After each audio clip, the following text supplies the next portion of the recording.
Hi, in this video we will cover how to use a data frame, a Dask data frame in order to read and access data from a given set of files. For this particular scenario, we are going to be using CHEMBL dataset, which looks something like this. Our dataset from CHEMBL looks something like this, where we have the compound ID, the organism, the target type, name, the target ID, IC50 molecular weight, molecular species, and relation. We'll be using some of these columns in the code that we have in order to understand how that Dask dataset can be used in a good fashion. Now, for this purpose, I have taken 10 such files, which look something like this. So my 10 files look like this, all of which have the same type of structure. Now we will begin with importing the correct data frame libraries from Dask.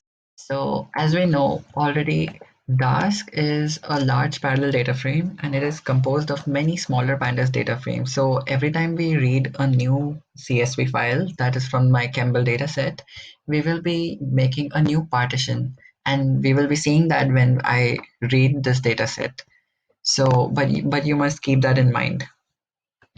Now, I will just import pandas and the data frame as DD.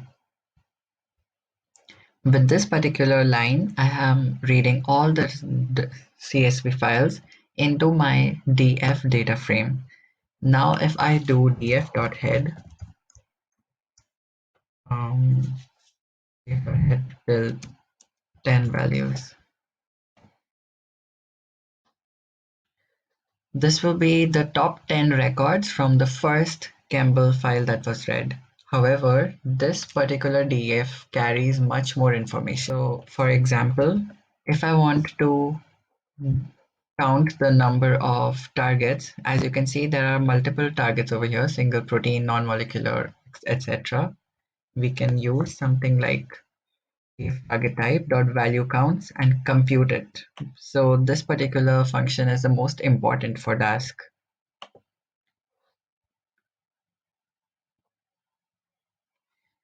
As we can see, there are so many records for a particular target type.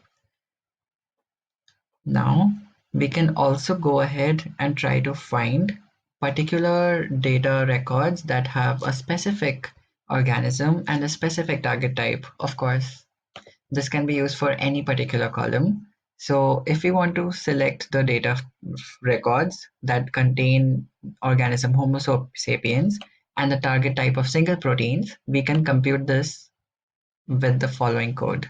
The organism equal to Homo sapiens, and we can even store this information in a particular data frame like dfprot.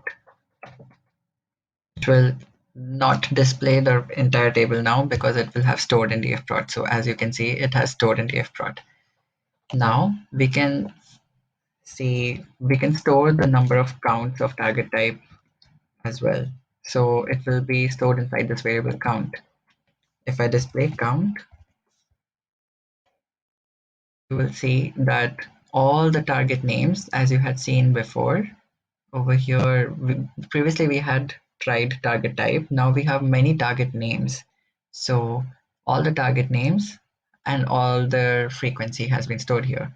Now, what if we want some records which have more than 1000 such target names? So for that, we can easily write count of count greater than equal to 1000.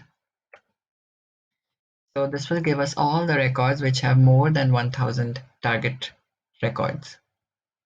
So in biology, this would indicate that we have some certain targets which have minimum 1000 bioactivities.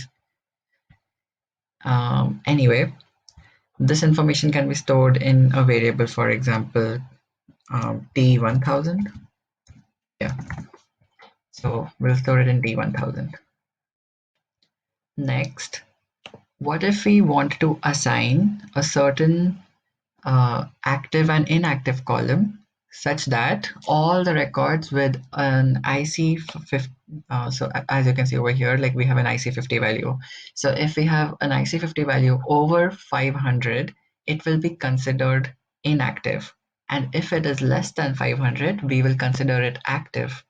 So in order to assign such a column to dfprot, we can just write dfprot dot assign the name of the column that we want, and then we describe exactly how it has to be formed.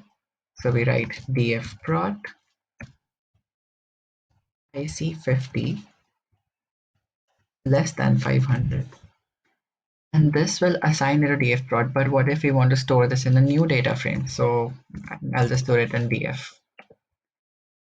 Now it has stored. We can, so as you can see, all the Homo sapiens with the target type of single protein with an IC50 value of over 500 have been selected over here. Suppose we want to display all the targets that have, we want to display all the data records grouped by all the target IDs, and we display the particular target name and the organism associated with them.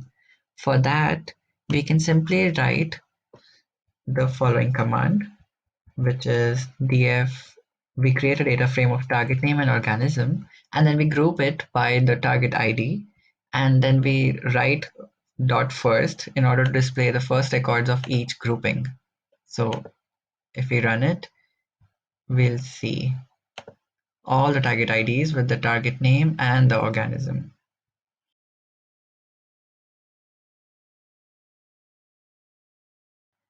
Now that we have grouped all the data records by the target ID and also have the information of the IC50 in order to comment on their activity or inactivity, we can count the number of data records which have a particular target ID as active or inactive, which basically means that given a particular CHEMBL ID or a CHEMBL ID, I will be able to comment that it has a certain number of active target states and a certain number of um, inactive targets.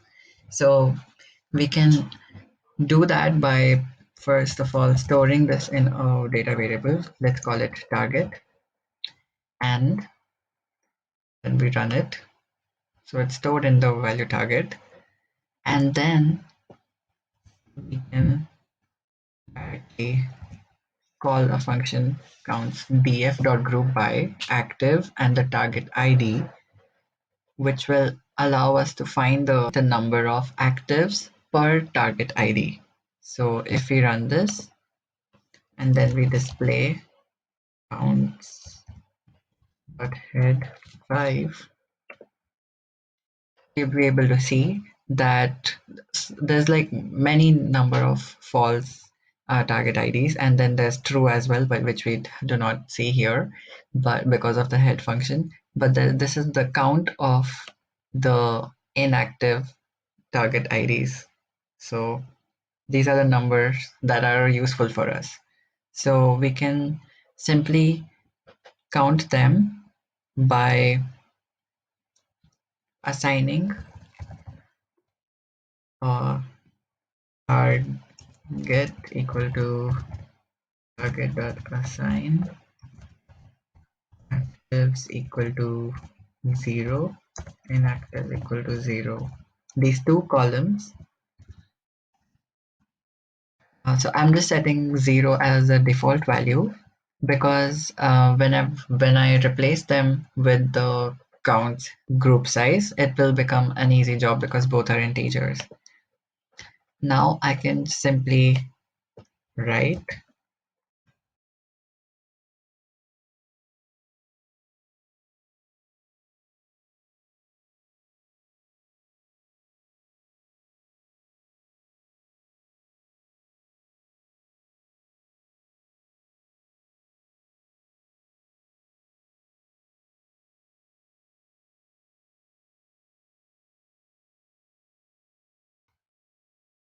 And it shows us that for every target ID, how many number of inactives and actives we have. Now, of course, we can have multiple number of actives and inactives, and maybe we want to have a certain quality of selection. So maybe for only minimum 500 actives and 500 inactives, we can configure this particular code block of code, which is going to select all the active records which are more than 500 and all the inactive records which are for more than 500. As you can see, we get multiple number of values. Now we can see the use of sample function, which is used to select a random value. As you can see, simply writing this will give you. So simply writing the samples and the number of samples that you want inside the parentheses. Thank you for watching.